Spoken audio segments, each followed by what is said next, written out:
Tonight on Q2, a future in doubt. As construction halts at the gas plant in Laurel, lawmakers continue to debate a major bill that could transform the plans. We stopped construction, and now we're going to take what we had started and put it all back away. Plus, a safe place for change. In an inclusive environment like 406 Pride is, it makes them feel welcomed to be able to try on these clothes and not feel judged. As a rally underway in Billings, two Magic City women aim to make a difference for transgender youth and adults. And snacks all around. So excited to serve the community and try something different. A full self-serve convenience store is on its way to Billings. We'll take you inside. The MTN News starts right now.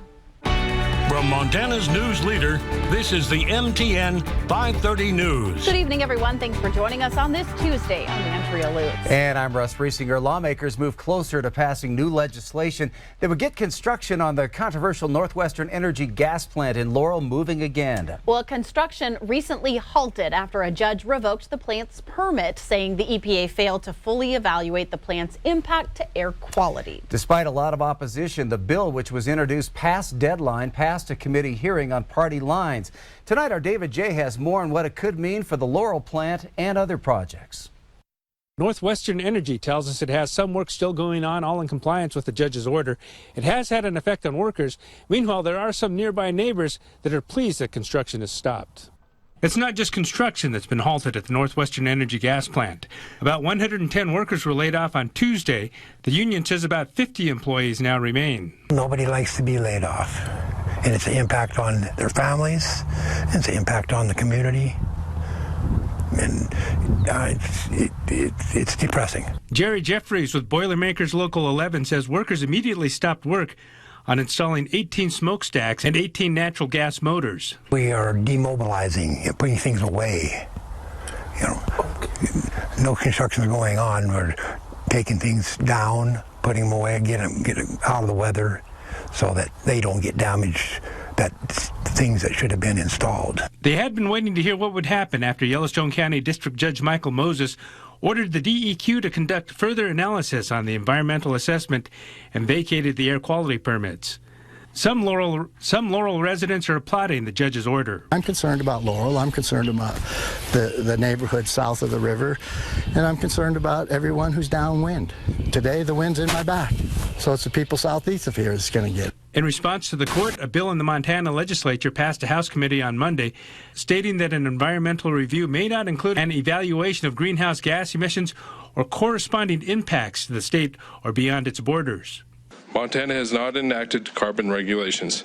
Yet, despite the clear direction, the court have decided that MEPA is now a tool for regulation of carbon. But opponents, including Steve Crum, argued otherwise, saying greenhouse gases need to be evaluated and not ignored. In the DEQ permit, they failed to discuss the real hazards of the permit, which they probably should have. In Laurel, David J., MTN News.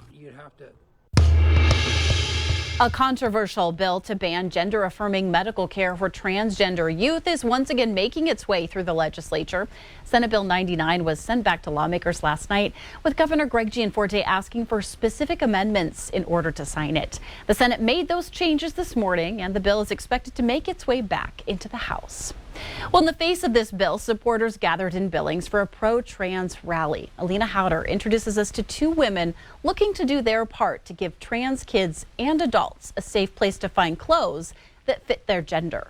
Despite the wave of anti-trans legislation that the state has seen, more and more resources for gender diverse and trans folks are popping up in Billings, like this trans closet here at 406 Pride. The clothes here are free for anyone who needs gender-affirming pieces. For Billings native Bailey Desper, finding her identity in Montana hasn't been easy. It caused a lot of mental issues, just kind of trying to fit into the community as somebody that was in what I call a cocoon stage. Desper is transgender. She's been on her transition journey for over 5 years and hopes to start gender-affirming surgery soon. I came out in 2018, and in that time frame, it was right before COVID, and there weren't any resources here in Billings that were developed. The LGBTQ plus community has evolved since Desper first came out. The latest example, Out of the Closet, a partnership between Desper, 406 Pride, and Katie Harrison of Sustaina Billings. Cool. Well, thank you. We want to make sure that everyone in Billings has access to someplace safe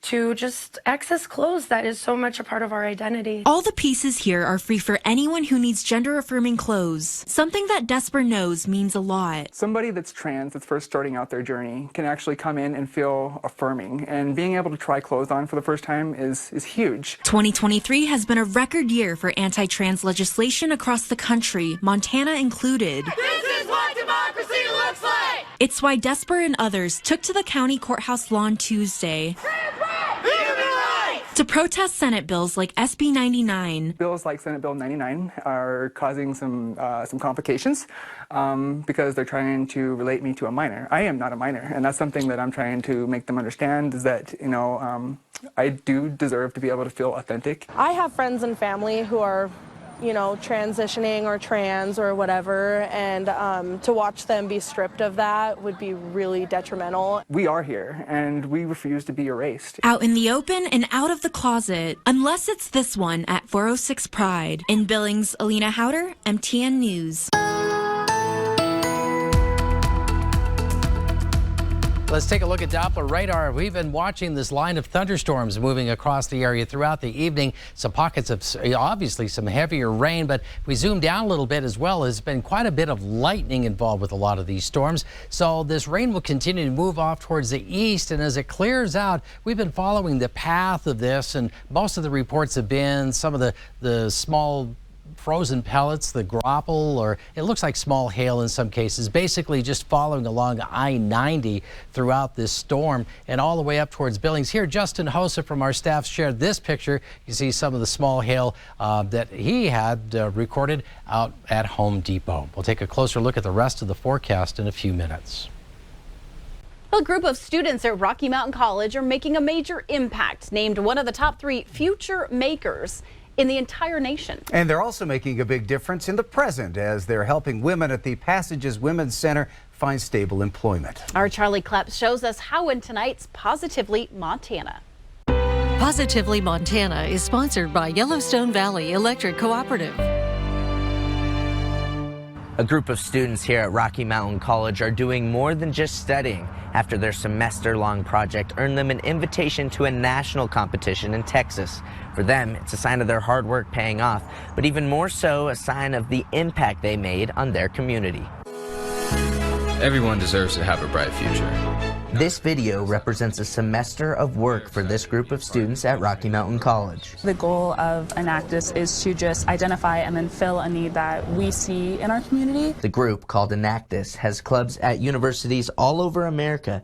Each tries to identify a problem in the community and a solution for it. We just want to do projects and things that can help people, whether it be on a small scale or a large scale. And the idea that these students brainstormed is a good one. So much so that they departed Billings today for the national competition and a top 3 finish. The purpose of this competition was to really connect with a disadvantaged or underserved area within our community. Their project helps women at Passages find stable employment after their release from the community-based correctional facility. Students spend time at the facility, helping the women develop professional skills through various activities. It definitely, is something I hold dear to my heart because it was really amazing getting to meet these women and spend time with them and, hear from various perspectives of, the importance of what we're doing. Faculty advisors say this group is special and that the students have led every step of the way. A lot of people feel like, what can I do? I'm only one person and we're only a very small group. The truth of the matter is that these guys have, over the years, repeatedly demonstrated that they can make a difference. Their top 3 placement will earn the program extra funding, and these students are already thinking about what they can do next. With the funds that we'll be receiving, that'll just help propel us in the future of, adding different kind of elements to our curriculum. In Billings, Charlie Kleps, MTN News. Is it a blast from the past or a look into the future? That answer is up for debate, but one thing we do know, a new unique business is coming to town. It's one that is sure to fill your stomach while also being fully self-serving. Haley Monaco explains. It's a new take on a convenience store with no lines and no cashier. And this is how they plan to achieve that. With a store full of vending machines.